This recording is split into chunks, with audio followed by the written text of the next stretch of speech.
Victoria Derbyshire was forced to interrupt two guests on Newsnight to allow one person to speak in a heated discussion. It comes after Donald Trump threatened to sue the BBC for $1 billion, following accusations that the broadcaster had misled viewers by splicing together parts of a speech made by the US president.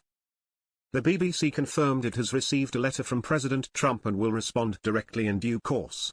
Speaking about the scandal on Newsnight, politician Jacob Rees-Mogg said he supports President Trump's right to sue the BBC.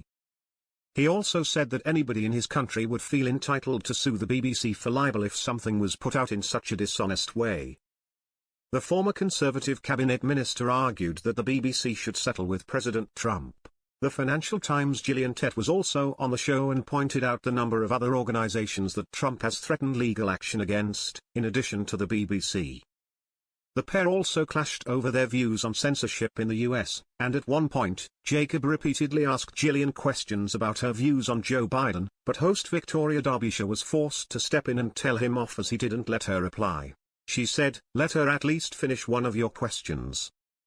Later on, and speaking about the BBC, Jacob remarked, "I don't think it's party politically biased, but I think it has a basically metropolitan view of the world," to which Gillian agreed and said, "I think that's probably fair."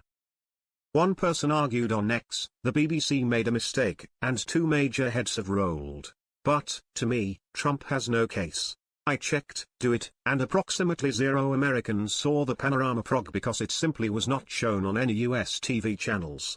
So, on what basis is he suing? Another person also said, the BBC made a minor mistake. This is gaslighting on a monstrous scale from Mogg. A third also defended the BBC and claimed, Trump should not get a penny from the BBC and people of authority and influence should be telling him to wind his neck in. Two of the BBC's most senior figures, Chief Executive of BBC News Deborah Turnus and Director General Tim Davie, stepped down from their roles on Sunday amid the scandal.